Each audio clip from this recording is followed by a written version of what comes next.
So thank you very much. So we are 6 people who joined to launch the Team and Group Coaching Academy, and so those webinars are, of course, in the context of this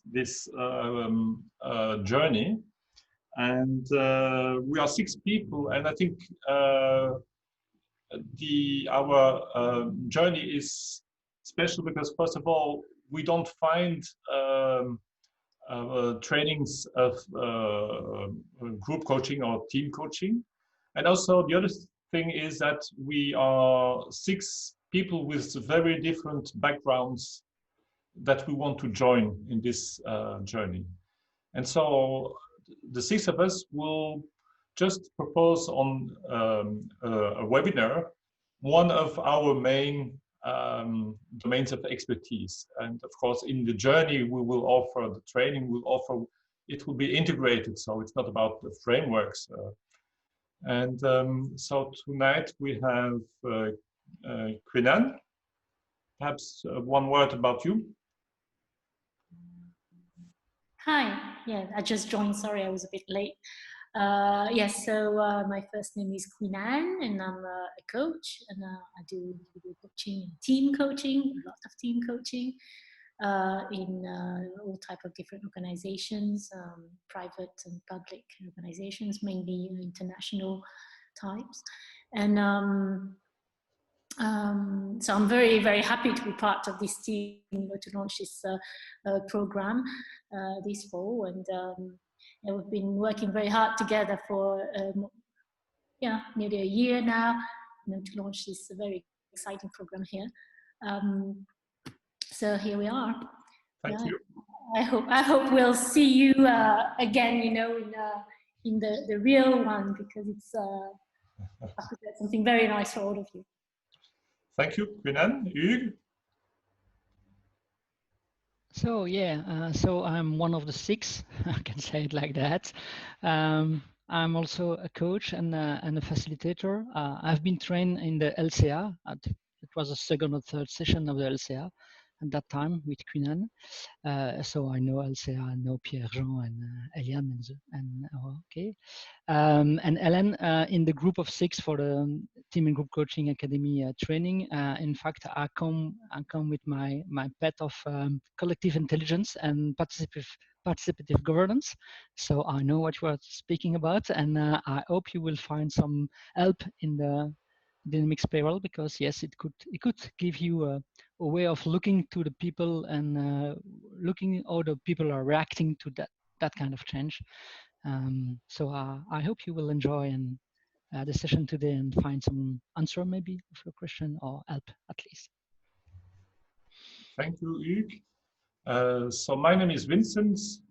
I spent the first 25 years of my life in work as an operational manager, managing big groups of people, and then the last 10 years I'm facilitating change and using a lot emergence of change. So I'm using a lot theory U to not impose things, but to let things happen within organizations, within teams. So that will be my expertise in this context. And then we end with Anna, which is, Anna will present the spiral dynamics tonight. So Anna, who are you? I'm from Spanish origin, also from the Mediterranean. And I live here in Belgium already for more than 20, almost 25 years, I think. And I came here as the director of the Catalan Tourist Board because my background is in marketing applied to tourism, to the promotion of international destinations. And then I had my life crisis and job crisis and all these crises put together, which brought me into everything that has to do with personal development. And then I decided to become also a coach and a facilitator. And through this process, then I realized that communication and team interaction is one of the most things that create struggles at work. Not to say with private relationships, everything can be applied. And yeah, then there is where my passion to help people interact inside groups or teams came to. So Anna, what is this thing as the spiral dynamics? Can you start with just a little word about what is it about? I was going to suggest everyone, if you have a paper and a marker next to you, to start drawing and feel like a spiral looks like. Invite everyone to show it on the screen.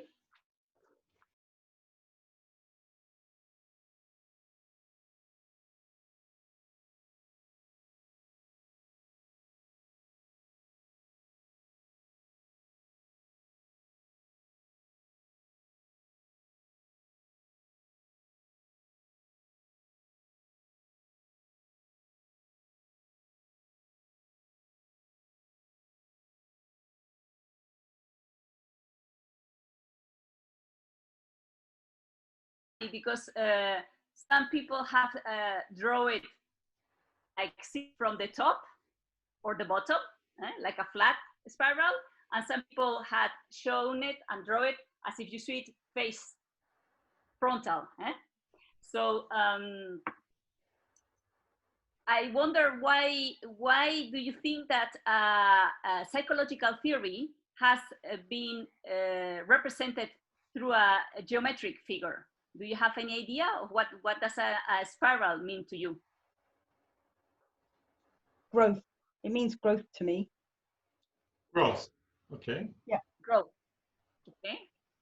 Okay. Somebody else? Something else? It means inferno to me. Oh. Okay, that's curious. Okay. Yeah, usually the spiral to me is not really associated with the positive aspect. Okay, you think more of a negative spiral. Okay, thank you for sharing. Somebody else? For me, it's the infinite, because we can just continue and continue it. I was just annoyed I couldn't do it the way I think Vincent did it in 3D. So I went for the easy solution, just to make it flat. Okay, thank you. Anyone else wants to share something? You have said several things, which they all link to why a spiral has been chosen to explain what are our dynamics. So it is called spiral dynamics, but in fact it is all about the dynamics that we have in ourselves with the people with whom we interact and with how we relate with our environment, which is in a spiral way because it never ends. It always goes upwards, upwards, upwards, and it goes through levels. The idea of the spiral was that through 20 years or even 30 years of research was to identify what are the values that represent our existential evolution, okay? And in order to simplify the different stages or levels that we go in our personal evolution and societal evolution, this has been done by putting colors to each one of the levels. So this is a little bit a brief introduction. I think we can talk a lot about the spiral dynamics, but mainly what's the use of it? When do you use it? But you can first dig it a bit deeper, and then by the same time explain how to use it, in what context, in collaboration, in other aspects, I don't know. Okay. I would like to share an image that probably, since you are all in the coaching sector background, you are all familiar with. Let me share it with you. How is this image familiar with you? Can you? Have you heard of the story of the elephant in the room? In the end, it's not a question of seeing things in different angles from where you are and do not have the big picture. Yeah, okay. So why do I bring this? Because the spiral dynamics help us to have this integral view as well. And the way it does it is because it covers, so once we understand the different values from which each person is speaking up or behaving, then it is much easier to grab the whole picture, okay? And from there is where we can derive many of the applications. So the idea from spiral dynamics is that we grow from simplicity to complexity. So a child, when he's born, he has very little sense of what's going on in the world. And as we grow older, we capture more and more and more what's going on. So the idea is by understanding these complexity levels, then we are much more able to cope with them and to adapt to society and to the way we interact with other people, okay? So the idea is that the way, like in this picture, so every part of the elephant, whatever, if it's the wall or the rope or the fan or the tree, they all contribute in a specific way. And this is the main thing that it is important to understand. So I will show you here, whoops, here. Now you see the spiral, the vertical axe going from the bottom to the top,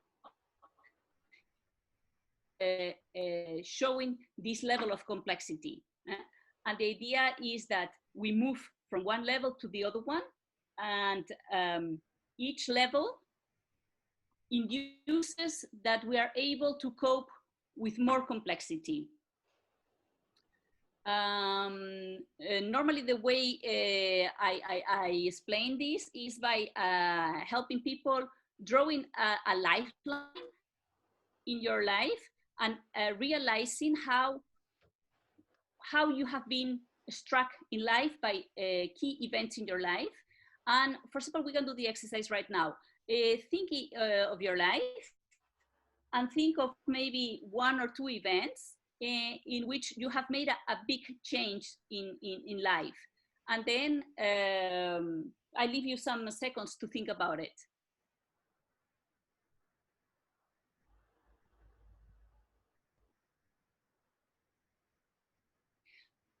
Okay, imagine you have already chosen one or two events in your life. Now the next question is a little bit to think, when you made the transition, are you able to see if you went from a self-centered position to a more social-centered position, or your event in your life, the situation in which you were in your life was more on a very one in which you were turned towards society and towards collectivity, and then you decided to move into a more intimate, self-centered way of seeing life? Can you relate with this, with the event that you have chosen?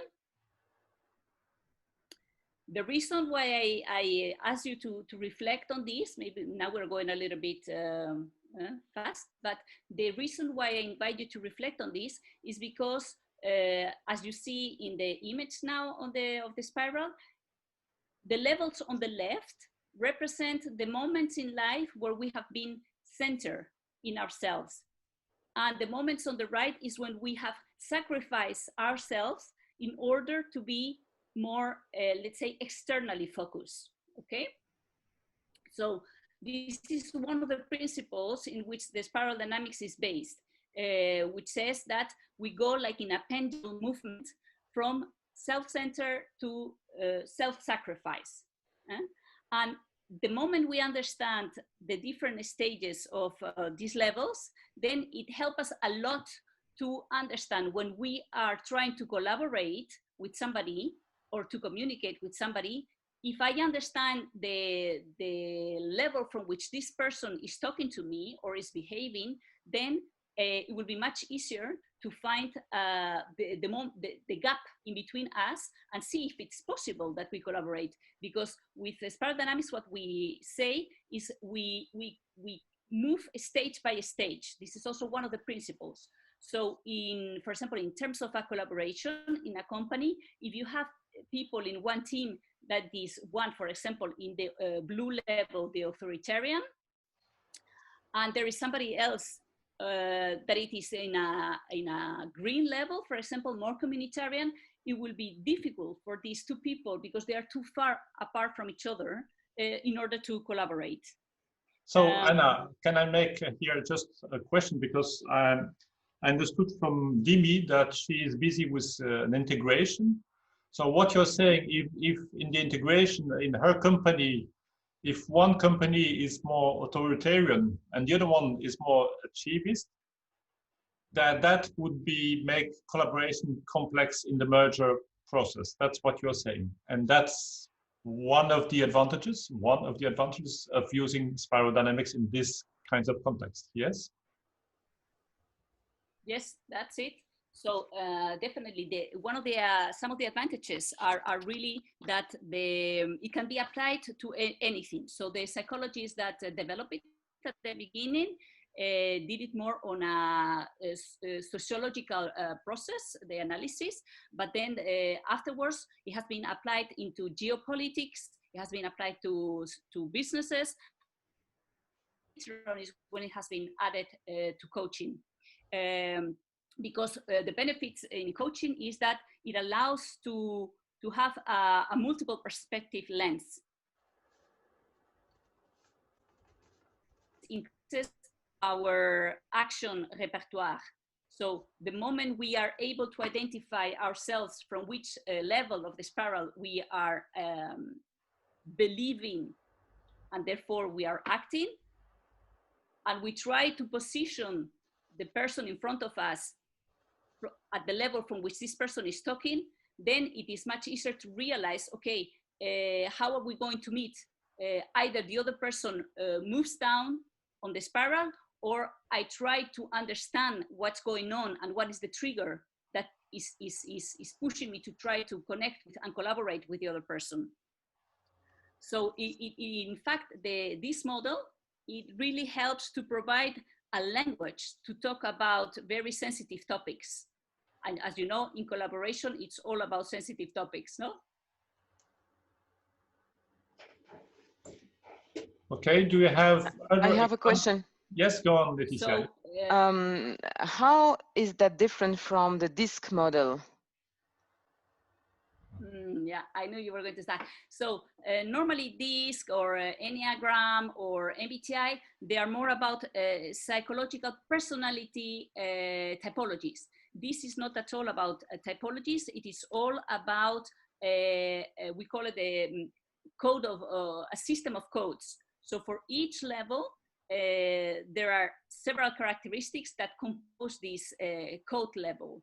And it goes much deeper than just, let's say, the personality, which is, let's say, more on a surface, more on an external. If you look at the typical iceberg, it will be more what is visible from the person, while here we're going to the bottom of the iceberg. We're really going to the values, to this code of values that are deeply inside us and that are also in society. The reason why I chose spiral dynamics in my master, where I was doing my coaching master, and I had to choose a subject for my final thesis, is because, okay, learning from personal development is already amazing, but the amazing thing of the spiral is that it does mirror the personal development together with the societal development. So if we look at society, everything through which our society has been going through, it is also inside us. So if we look at a baby would be at a stage of really developing its instincts. And if we look at society, you know, in the Neanderthal period, the humans that were living in the planet out of days, they were basically only living, surviving thanks to their instinct. but this later on we have evolved, and it is amazing how we can make this relation in between societal evolution and individual evolution. Yeah, I could speak a lot about this, but then maybe I don't know, maybe if there are other questions, or I can introduce it in different ways. I think, Vincent, you were asking me also in what other applications yes. can be used? Can you give some other examples of the use of spiral dynamics?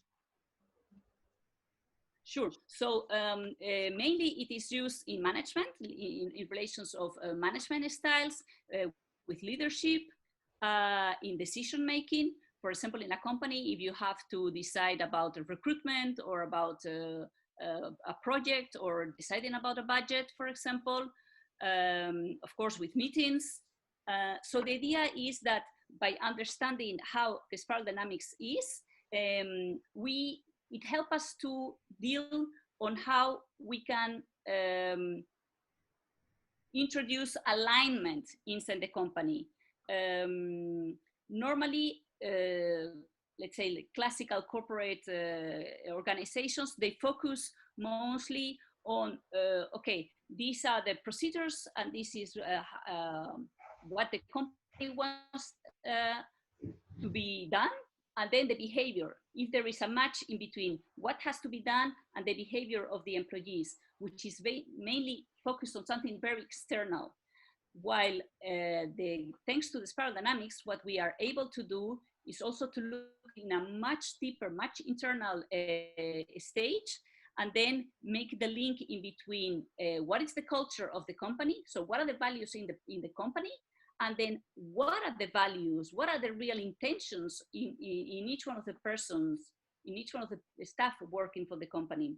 So the idea is to have an alignment of the whole of the external and internal aspects of the interaction of the teams and the company. Perhaps, and I would like to add that I've been working a lot on company culture, and that's a very interesting model to use when you want to work on the values of an organization. And one guy who is very interesting in that, and he's using something very similar to spiral dynamics, is Richard Barrett, who wrote The Value-Driven Organization. That's really interesting. And he used a system which is very similar, and you can find. And so when you work on the values and the culture of a company, that's really, really interesting to use the spiral dynamics. Mm-hmm. Yeah, thank you. Yes. Is as you say, is that the basis is values, and the idea is, okay, once we have position, we do a sort of diagnosis of what's going on, then we can see, okay, what do we want to change, from what to what, but from a really thinking, okay, what is the desired change, and then realize if what the people say and what the people do is really matching or not what the company is trying to introduce, as you say, collaboration or fusion of two companies or people of different teams that have to work in a project. So the idea is really helping to go from A to B, because as I said before, if we realize that there is a big gap inside the people of a team, then it will be much more difficult to move on in the project. Yeah. And perhaps, as you are talking about moving from A to B, it's a good moment to put the link with the coaching. Well, what's the link between the spiral dynamics and the coaching? Yeah. So thanks to this first analysis, spiral dynamics was mostly used during the apartheid in South Africa, then also in Palestine and also in the Netherlands. But then from there, they realized that it was so powerful to get people with different political views and with different religious backgrounds around the table and get them to talk about what were their inner values, that they realized that this was very useful also on a personal level for the personal development. And then, so the idea is that in coaching, it is being used in several ways, in different ways. So probably you all know from NLP about the perceptual positions. So with the spiral dynamics, you can also sort of play the game positions. Imagine that you have people in a different team sitting at different levels of the. You could have a conversation knowing from which perceptual position, from which level each one of the persons is speaking up. And also when it is in individual coaching, the same thing, because as each one of us evolve, it is not that we move from one level to the other one and we abandon the previous levels, we accumulate. So they are like layers. And sometimes, depending on the context, we can be reacting to the external stimulus from a lower level. So imagine that you are at work, okay? And but you have a boss which is sort of bossy, that it is very authoritarian, and you are more like an achiever and you want to have more freedom, then you could have sometimes moments in which you are moved, you have the need, in order to cope with the context, to move to a lower level in order to adapt, because this is what is being demanded. But the moment you know that you are aware that this is what you're doing and why you are doing it, this is really helping a lot to understand yourself. So this really helps in from this perspective, having these lenses to look at the situations. It really helps in the coaching situations. But Anna, is a person organization always on one stage, or how does it work? Yeah, thank you for bringing this up, Vincent. No, as I said, is depending on the context. So for example, at home, we can have a dominant perspective, let's say a dominant level from which we react, because it is necessary to put rules to educate the little children. Then we have a more, let's say, authoritarian position. But then on our free time, then we are very competitive. Then we are a lot more into the achievist level, because we like sports and we like to win and we like to go for it. But then maybe on if we volunteer for an organization, then we are more linked to our communitarian values, and then we can move. So depending on the context, that's what is super interesting of the spiral dynamics, is that the idea is knowing ourselves. How do we cope with the situation? How do we cope with our external environment and what it is being triggered, and what are the strategies that we're going to put in place in order to adapt and to cope with the context? And if we zoom now into collaboration, how would you use in a more pragmatic way the spiral dynamics for meetings, for whatever in the daily life of collaboration? What would that be? Okay, so let's move on to this. So for example, in terms of collaboration, as you see now, here are the keywords, for example, for organizational systems. And in terms of collaboration, again, imagine that someone that it is result-oriented needs to collaborate with someone that it is a lot more organic. What do you think that is going to happen? The person in the result-oriented position will have lots of difficulties to understand, even understand the wording, the views, the philosophy of someone that is speaking from the more organic level. Therefore, it requires to a manager, for example, from the management style, to in the organic level, to sort of move down towards a lower level from the result-oriented, and adapt the language and adapt the attitude in order to create this collaboration. The idea is always, if I want to move forward from A to B, how do I cope? What strategy do I put in place in order to move in a soft, collaborative way? So move from the more control and guidance towards the more trust and self-reliance. But first we need to identify what's going on in between the people who have to collaborate, or in between the companies that need to collaborate. From which perspective each one of them, the deeper values that are really creating the beliefs which are driving the behaviors. And how do you do this that? This is also being used. How do you do what? How do you do that? How do you know for example, where people are in the different levels? Mm-hmm.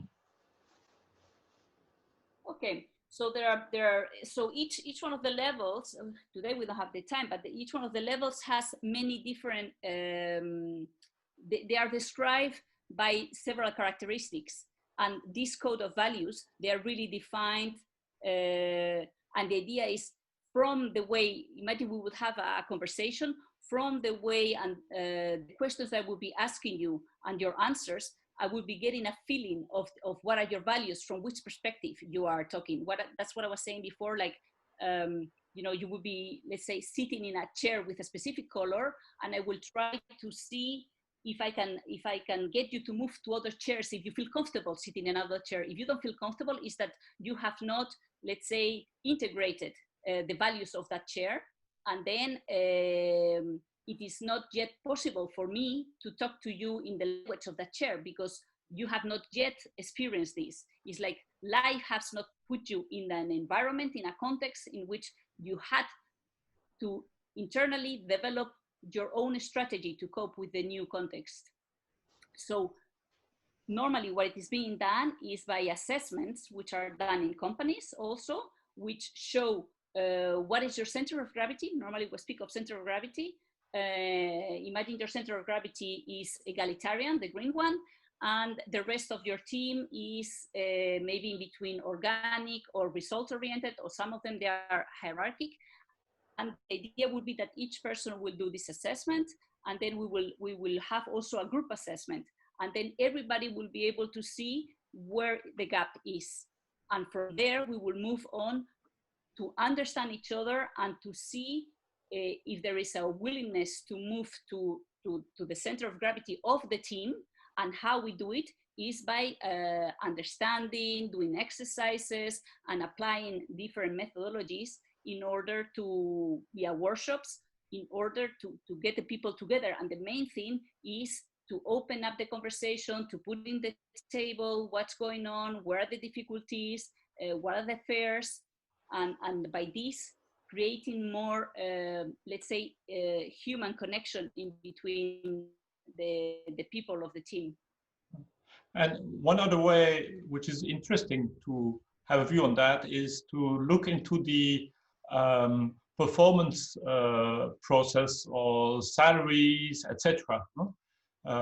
So looking into the bonuses systems, who decides on salary, very interesting to link that with, and quite easy to link it to the spiral dynamics.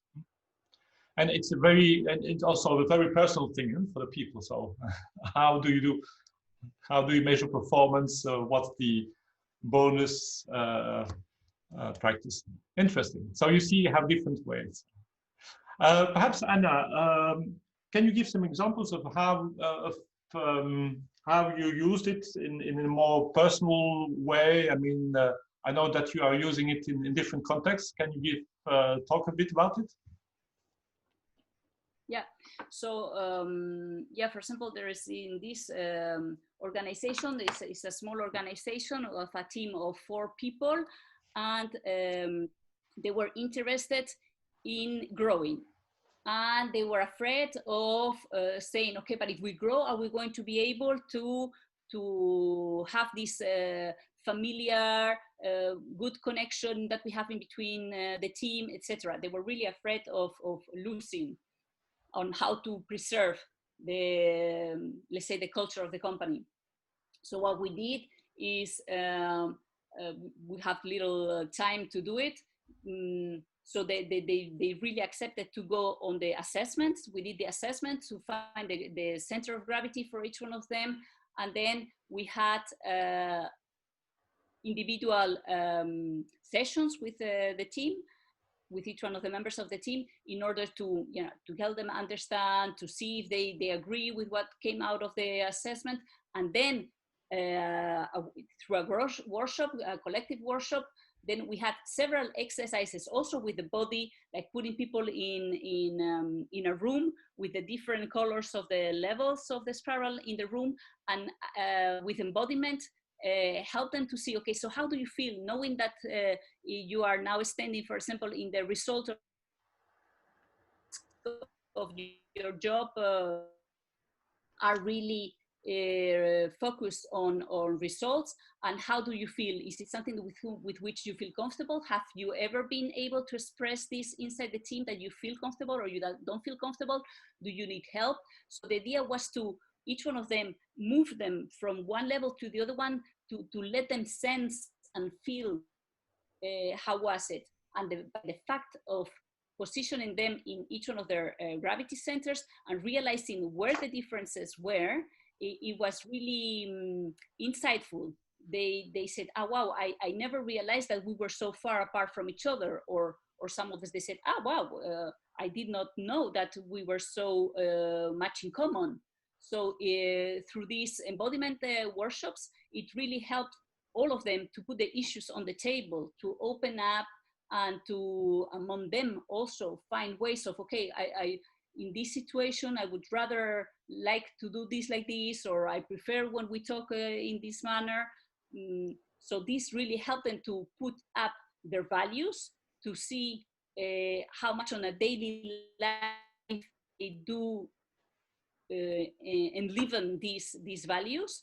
And in case that they were going to recruit someone new, what was their priorities in terms of values that they wanted this person to also embody and be able to cope with their inner culture and their inner way of doing things day by day.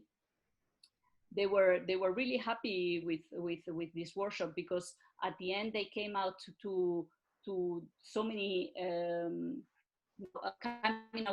becoming aware of so many little things about which normally they don't talk about. They were more into the projects and to the task, but the fact of speaking to each other in a more open way, it really helped them to realize and to put together new rituals, new ways of doing things that would help them to match everyone's needs. In another association, it was through a game with cards that represented different levels of the spiral.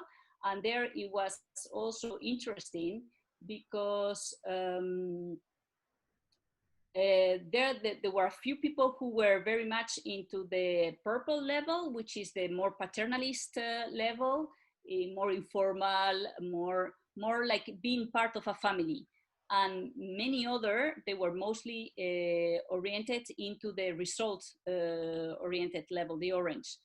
And they had never been aware of how much important was for the other person in the more paternalistic level, the little things of being taken care of, like, the good morning in the morning, or meeting with coffee, or having breakfast, or bringing out these more informal get-togethers in which people would get to know each other more from the personal family life, or children and holidays and these kind of things, which normally in the meetings they never talked about it.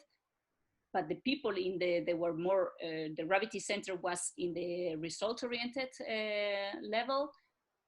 They were happy to realize that they had been missing these rituals before, and they were really happy to be able to install them, because it was fine with them to introduce them. So opening up the conversation, it really helped them to have this collaboration.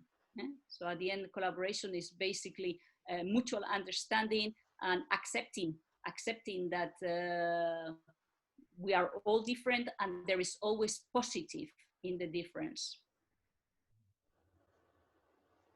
And I would like perhaps just to add, because I'm reading a lot of studies about the impact of COVID.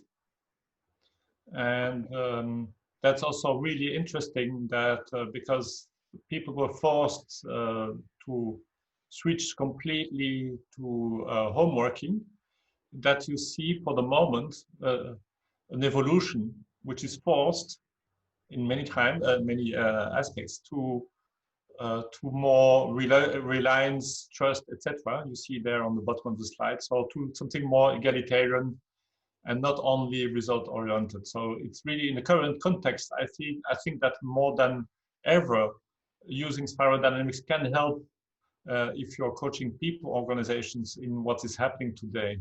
So I think it's very important. And Anna, why did we choose spiral dynamics as a model? I mean, in our training, TGCA training, because I mean, we choose 6 to 10 models that we will be using in this training. Why is spiral dynamics one of the big frameworks that we'll be using? Well, in fact, spiral dynamics is like a skeleton. It's like a skeleton which gives the main structure of how to understand what's going on in our organization. And then in this skeleton, then you can start adding the organs, the muscles, the nerves, etc., which are the other tools which are very good and methods that are very good in coaching teams. But the understanding from the perspective of the spiral dynamics, it really brings this frame, this skeleton, as I call it, and this is why we have chosen it, because it really complements with all the other methods and approaches that we have chosen. Okay. Can I ask you something? Yes, go on. What's the difference between this model and Laloux's? No, in fact, Frédéric Laloux, his model is based on this. Okay, so it's on the other side. Okay. Yeah. So Claire Graves was the American psychologist that developed this in the university in the 50s in the States, and then from there. 2 of his pupils develop it more on a commercial, let's say, not so much research, but so much. And then one of them got together with Ken Wilber. Maybe you have heard of Ken Wilber and the integral model. And the integral model bases on the spiral dynamics, but has added also other aspects which go further away, has put together many different models, not only the values, but other models that cover other aspects. And then from there is where Frédéric Laloux got inspired from the spiral dynamics and the integral model. And then Frédéric Laloux, he has analyzed all these companies and has always placed them according to the colors of the integral model, which 2 of them are different than here, but basically is the same stages, and the philosophy and the principles behind are the same. Other questions you have, or you would have?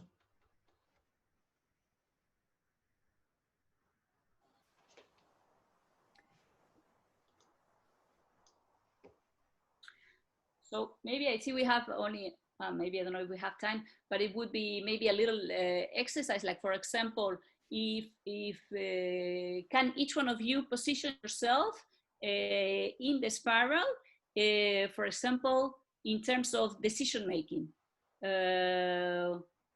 When you have to take a decision, from which gravity point do you mostly do it in the professional environment?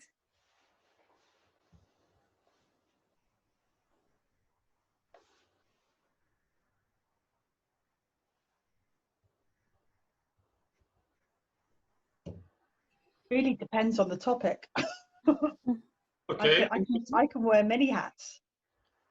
Yeah. And sometimes we need to wear different hats. Yeah. So I wouldn't put myself in one of them. I'd probably put myself in many of them. Anna, can you perhaps respond to that? Sometimes you need different hats. I think that's important. Yeah.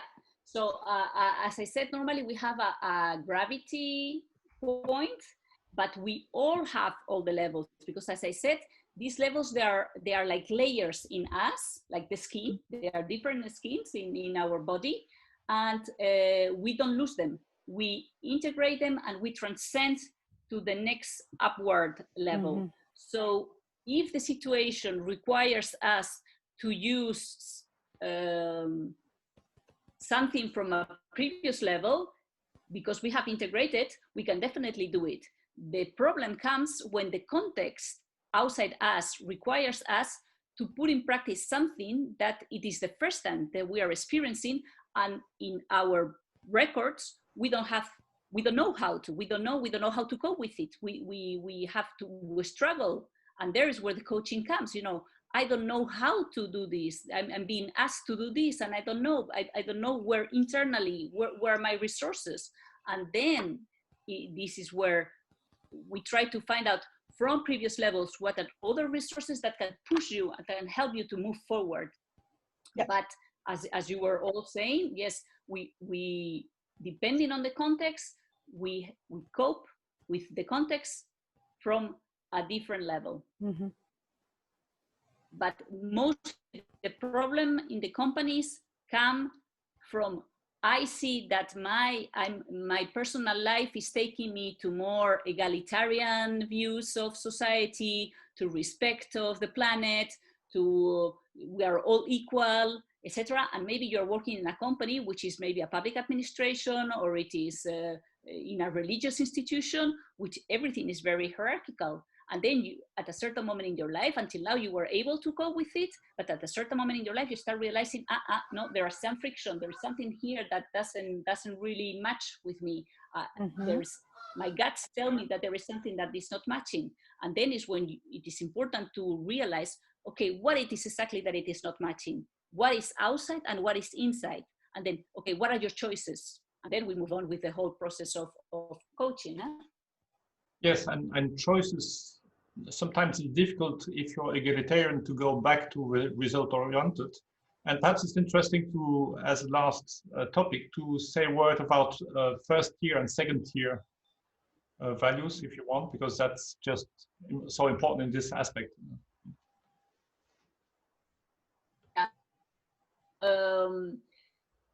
When so Claire Grace was doing his research, he did it with, I don't know, thousands of questionnaires, okay? And he repeated these questionnaires with his sample of people that were answering. And he realized that there was a moment in which people were saying that there was something special happening that was like a big gap. And this gap, he realized that was in between the green, the egalitarian, the 6th level, and the beginning of the second, what we call the second tier, the yellow level, the organic. And he didn't know how to explain it. So after years of research, the people who have followed afterwards, they are trying to peaufiner, so to tune, fine-tuning, fine-tuning what it is really this difference in between the first tier and the second tier. The idea is that in the first tier, we are all of us in a survival mode.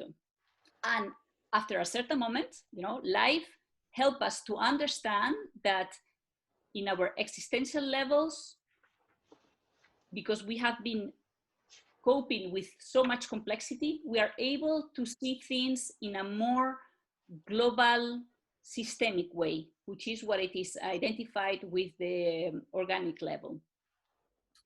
And this gap, the characteristic of this gap is that we move from this survival to authentic being. We are not more reacting. We are not more living under fear. We are more whole. It's a more holistic way of seeing things, and internally we are also more integrated inside us. we have been able to transcend because we have integrated everything and we have a wider, a more open understanding of what's going on. And that's what this gap is about. I think well, we have yeah, to end here I mean, we can stay for those interested, stay some minutes more if you have more questions, but I would like to... Voilà, alors pour terminer, peut-être que chacun dise en une phrase un étonnement ou bien une idée avec laquelle il part ou avec... ou bien juste une météo interne. Comment est-ce que je quitte ceci? Et pendant que je parle encore un tout petit peu, vous pouvez penser à quoi? Et puis je vais faire le tour. Voilà, juste avec... de commencer parce que je dois vous quitter. Ok, Pédane, vas-y. En tout cas, moi, je reviens juste de vacances et je me plonge, je me replonge dans tout ça. Et c'est avec beaucoup de joie d'avoir reconnecté avec ce webinaire. Le sujet, je le connais aussi, mais c'est toujours super intéressant à réexplorer, surtout de la part de Anna qui est experte en la matière. Merci. Merci. Oui, Dimi? C'est très intéressant en fait de voir la théorie du modèle parce que j'ai pu la voir en pratique dans certaines équipes et pas dans d'autres. Et on voit la différence en fait. Et j'avais jamais réalisé en fait que ça portait ce nom-là ou un autre, enfin que c'était le modèle à spirale. Je me dis tiens, comment est-ce que je pourrais commencer avec mon groupe de travail, avec ma propre équipe et me dire ok, déjà essayons de faire un assessment phase dans sa propre équipe et de voir en fait où est situé chacun, à quel niveau.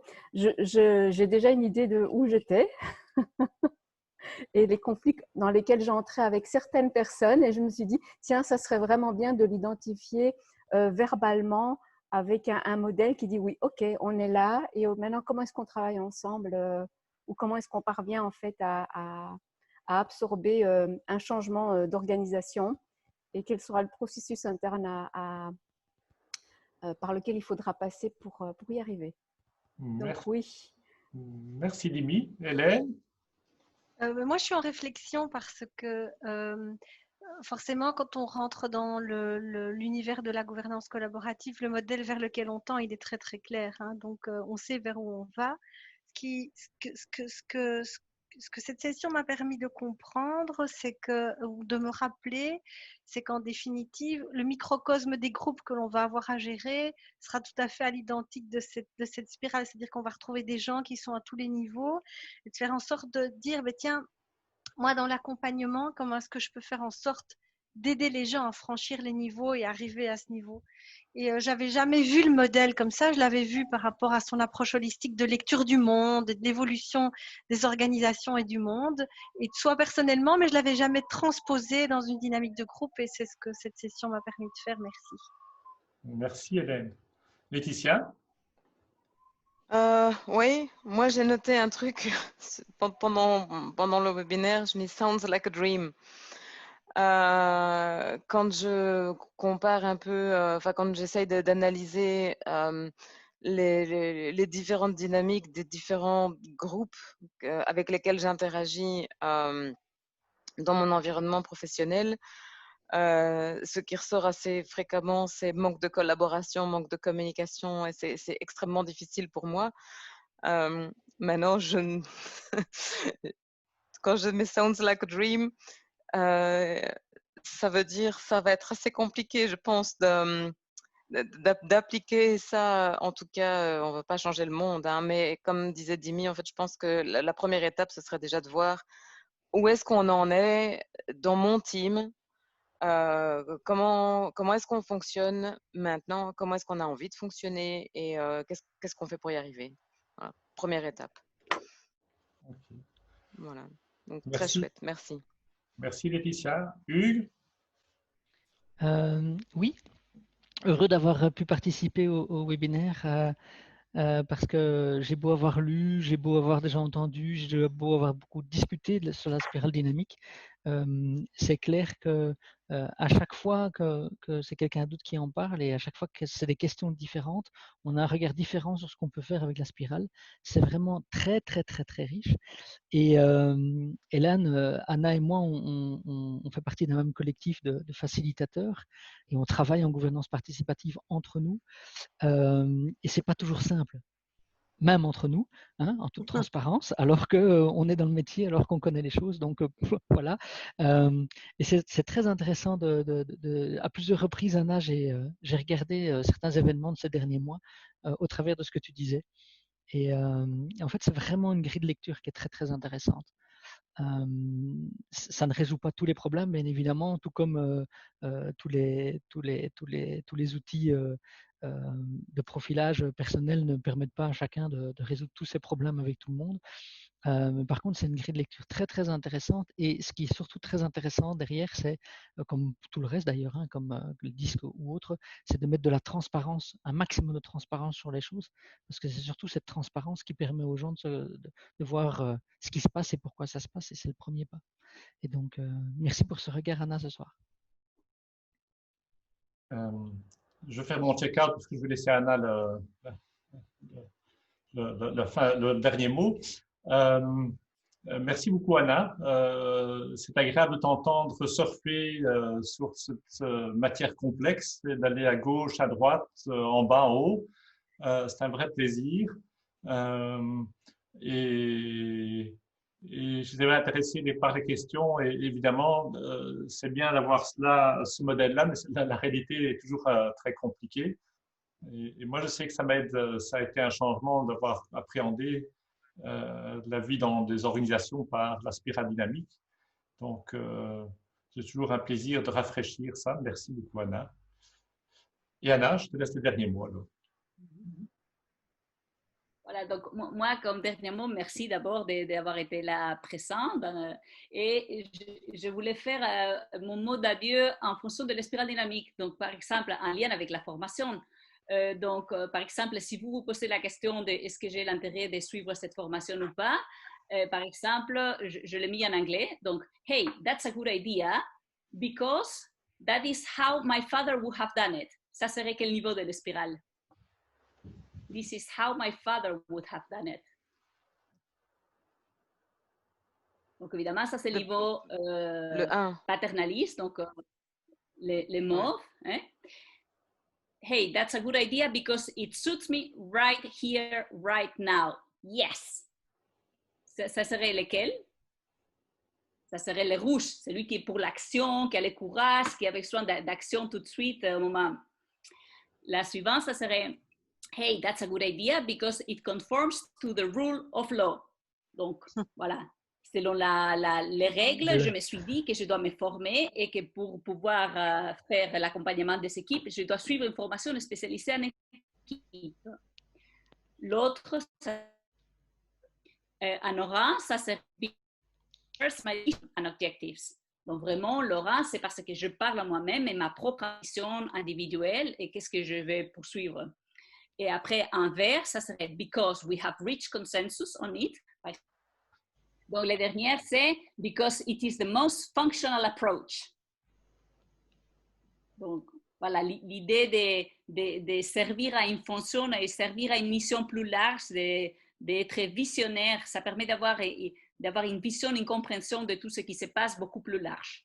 Voilà, donc, comme ça, comme vous voyez, c'est toujours possible de regarder à partir de tous les niveaux de l'esprit.